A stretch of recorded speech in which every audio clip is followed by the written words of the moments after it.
it feels like already we are there. But let's have the vice chair.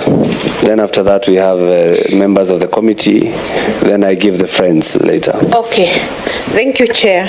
Chair, I have 3 questions to the CS. Bwana CS, you have said in your submissions that there is no legally binding agreement has been finalized. The heads of terms document has not been signed. That's in his submission. He said it has not been signed. You can read it.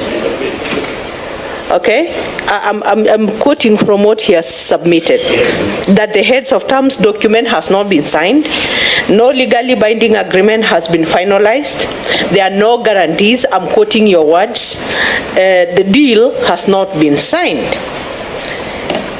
Bwana CS, then my question will be, if the process is halted at this stage, would you then guarantee Kenyans that there will be no financial losses incurred by the government of the government of the Republic of Kenya and the people of Kenya?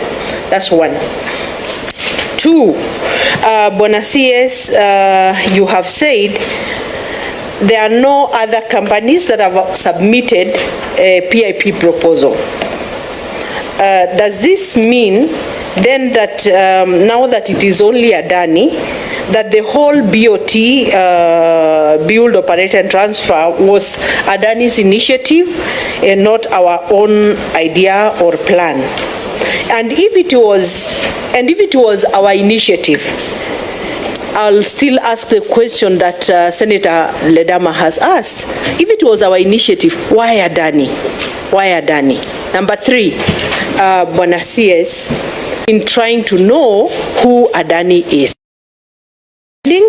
Adani is not credible.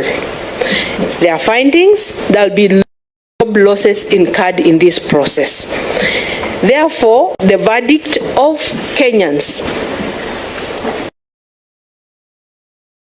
is no deal. What will be your response to this? Because the finding of Kenyans is that there is no deal, and this is because of what they have got for the findings they have found about Adani. Bwana CS, this is an Indian newspaper. Gautami Adani is a king of fraud. So Kenyans have said they are not going to put their investments, huge investments, in the hands of a fraudster. Thank you. Bwana CS. Very quickly, Chair, if the deal did not continue, to date there will be no financial loss to Kenyans. It's very clear that in the engagement, everybody incurs the expenses until, is it until financial close? Until the contract agreement is signed, so there will be no financial loss up to concession contract signing. Why Adani? I did say, Senator Peris Tobiko, that through the chair, that when you are doing big infrastructure projects, you actually market yourself for investors to come and develop your country. Most county governors are trying to attract investors to say, I'll give you free land if you come and build an hospital, and so on and so forth, because they don't have the money to build that hospital, or they don't have the money to build that infrastructure. And so how do I get my revenue when I build this? So the point is, let me use the Rironi-Mau Summit Road, which we've tried to concession to the French. We are trying to see who can build this road for us, because today, from the traditional 4-5 hours to reach Eldoret, to reach Kisii, today on that road you can spend 10 hours. And we don't have money, or we can't borrow on our headroom, fiscal headroom, to build the road. So who can help us to build this dual highway all the way to Kisumu and Malaba? And so we go out there interesting investors to come and build a toll road on a reasonable return on investment, and we are ready to pay. So, Chair, you interest investors, and Adani invest in airports. you interest investors, why don't you look at Kenya? Why don't you come? We can give you some return. We can give you political support and so on and so forth. So this is really the PPP Act, to answer together with the third question, that basically is not being employed much. And when people are referring to procurement, they know the traditional Procurement Act of 2015, now 2020, and where it must be competitive, it must be, the rules are the rules on the PPP Act, and that's why I read through the 20-stage process, is a negotiation process. And it is a process which can collapse because the investor can say, why Kenya? There is so much risk.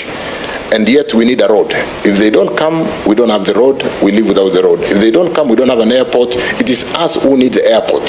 So to the extent that Adani, we know Adani invests in airport. Whereas so much has been said about Adani, I've done my homework. Let me say one thing, Chair, about Adani. Adani runs, because we have already gone for that due diligence, and some of the bit of positive findings about Adani, which came to my knowledge, is that Adani runs one of the world biggest, not biggest, but biggest airport. With in Mumbai, they run a 60,000 capacity airport. 60 million capacity airport, which is the world most efficient on a single runway, beating Gatwick, London. I think it's important to basically say the positive and the negative. And even that press cutting that we have read is already with us. We'll be seeking to make sure those questions are answered to basically be able to satisfy ourselves and support Kenyans. Adani runs Ahmedabad with 11 million capacity. They are building Navi, Mumbai, a 90 million capacity airport. Point of order, Chair. Chair, what the CS is talking about is within our knowledge, and everybody knows. I don't think there is any reason why you should talk about those things, because everybody here knows about those things. There is no point. I think it's good for the CS to mention that, because you see, we are also talking about Adani. Then, Chair, we have got 20 issues that they've done. Things they've done. What the CS could have done is to give this information earlier, yes, and give this information in your background. Let's first of all deal with the questions, direct answers, so that we come to the issues of what Adani has done, because even as a committee and as a Senate, we have also done our own research. But I suggest first of all you go to the questions, then you are going to answer that question maybe at the tail end of what Adani has done. And by the way, there's no proposal, so I don't know, we might not even want to go there. So answer the question. Finally, the final question. Kenyans have done a due diligence, and I think, Chair, it's unfortunate that we allowed Kenyans to do due diligence because of the information gap. We're very happy to be here to provide this kind of information, to define the process on the PPP, so that the PPP is not being judged against the public procurement process, and the fact that it's a negotiation process. This is helping us. That's why in my statement I said even going to court helps us to provide the information. We should have done this much earlier, and you'll agree with me that some of the disclosures we are making, Kenyans are asking, why did you tell us yesterday? So we take this session very positively as a way of disseminating information, and like Senator Tobiko, the point about providing information is critical. It is important so that people make informed decision, and we should have done this much earlier. Unfortunately, the PPP process is a negotiation process. So at any stage, like with the union, we are almost seeking to say, can you work with us and be part of the team? Because things are changing every day. So even if we provide information today because we are negotiating, that 16% where we are today on return on equity could be 15% tomorrow. So we can provide information today, and because it's a negotiation process, it is changing every day. So to a very good extent, we should have done this. We need to educate Kenyans about this new procurement methodology that seeks for support the country on big infrastructural projects which the country cannot invest in because of the fiscal headroom. If we were to build an airport today, in the final sentence, with a bottom line of about 5 billion on JKI balance sheet, albeit the big loans they have taken, will build an airport in 60 years. And on that issue of everybody feels like Adani is a fraudster, have you done due diligence?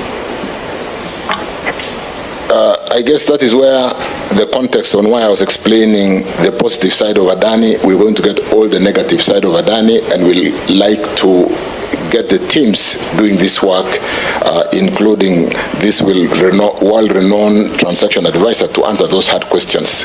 It cannot be that we see that kind of headline and we just brush it aside. Those questions must be answered. That one I agree, because if you were to search your colleague, Hassan Joho, the first thing that will come is that I'll never work with RUTO, but now he's working. So I understand when it comes to that. Senator Sifuna. Thank you.